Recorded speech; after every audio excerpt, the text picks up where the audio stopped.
Hello students, as in the previous video we understood about transportation, the process of transportation in different types of living organisms and the process of transportation in human beings.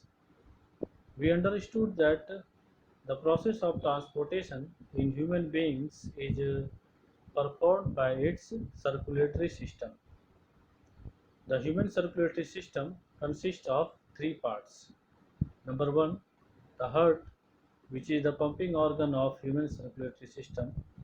Number two, blood vessels, which are of three types: arteries, veins, and blood capillaries. And number three, circulatory medium, which includes blood and lymph. Today, we will understand about these parts of human circulatory system and their function one by one. First of all, the heart. The heart is the pumping organ of human circulatory system. It is a hollow muscular organ made up of cardiac muscle fibers.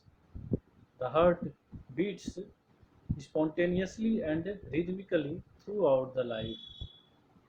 As we know that the heart is made up of cardiac muscles, which are involuntary muscles and do not get tired and work non-stop throughout the life of human beings. The heart is situated in the thoracic region of human body between the lungs and the diaphragm. It is a hollow conical organ whose apex is directed downward and to the left, resting on the diaphragm. It measures about 12 centimeter in length and 9 centimeter in breadth. The heart consists of chambers communicating with each other. The chambers which receive blood from other organs are called auricles or arteria, and the chambers which pump blood to other tissues and organs are called ventricles. The heart consists of four chambers which are divided into two sides, that is a left side and right sides. So the four chambers which are divided into two sides are the chambers of left side, that is left auricle or arteria and left ventricle, and the chambers of right side, that is right auricle or arteria and right ventricle. So these are the four chambers of human heart which helps in the transportation of blood to different body parts.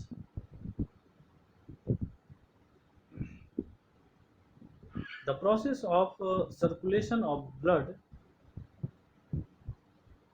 is performed in two different ways. The oxygen rich blood, known as oxygenated blood, is supplied by lungs to the left atrium, which transfers it to the left ventricle and which pumps it to the whole body parts of human body. So oxygenated blood is supplied by the lungs to the left auricle or arteria, which transfers it to left ventricle, and left ventricle pumps oxygen rich blood to all other body parts of human body. On the other hand, carbon dioxide containing blood, known as deoxygenated blood, is received from different tissues and organs by the right auricle or right atrium of the heart, and this deoxygenated blood is transferred to the right ventricle, and right ventricle pumps it to the lungs for purification. So this is the process of circulation of blood through the heart and to different body parts of the human body, and from different parts of the human body to the heart. So the heart plays important role in the transportation of blood, and it plays important role in the circulation of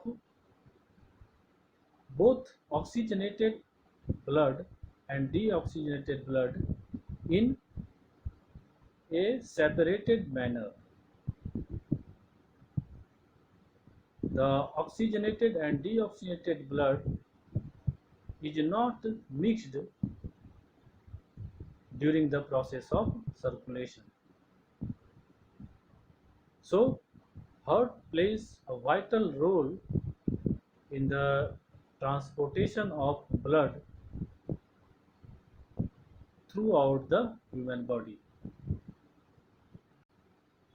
So, blood flows twice through the heart, which is called double circulation, and it is divided into two parts. Number one, pulmonary circulation, and number two, systemic circulation. Pulmonary circulation is the circulation of blood in which blood moves from the heart to the lungs and back to the heart. While in systemic circulation, blood moves from heart to the rest of the body and back to the heart. So, blood flows twice through the heart, which is called double circulation, and it is of two types, that is pulmonary circulation and systemic circulation. Pulmonary circulation from heart to lung and back to the heart. Systemic circulation from heart to rest of the body and back to the heart.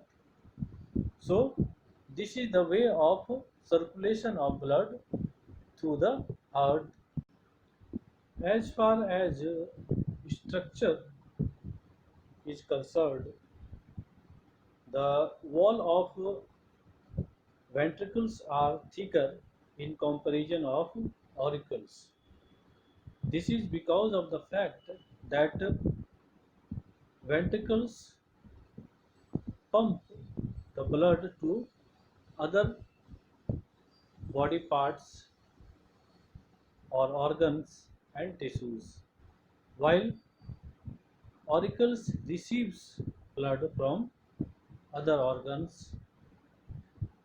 So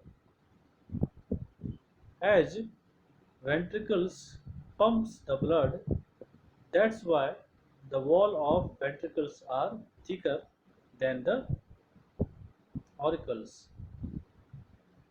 On the other hand, between the two ventricles, the wall of right ventricle is thinner than the wall of left ventricle. This is because of the fact that right ventricle pumps blood to the nearby lungs for purification of blood, while The left ventricle pumps the blood to the whole body parts of the human body. That's why it plays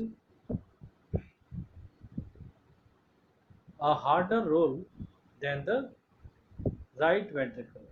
Left ventricle plays a harder role than the right ventricle. That's why the wall of left ventricle is thicker than the wall of right ventricle. As we know that there is no mixing of oxygenated and deoxygenated blood is taken place during the circulation of blood through the heart. It is very vital for the functioning of the body of mammals like human beings, because mammals are warm-blooded animals which requires regular supply of energy to maintain their body temperature, and this is performed only on regular supply of oxygen to their body. That's why there is no mixing of oxygenated and deoxygenated blood is taken place during the circulation of blood, so that the oxygen is supplied on regular basis and continuously to the cells of the body, and the cells are involved regularly and continuously in the manufacturing of energy, and that energy is utilized for maintaining the constant body temperature. So it is very vital for warm-blooded animals that the oxygenated and deoxygenated blood are not mixed with each other, and this is performed only with the help of the heart. So heart plays very vital role in the maintenance of body of living organisms like mammals, because these are warm-blooded animals and they require regular supply of oxygen, and this is fulfilled with the help of the heart.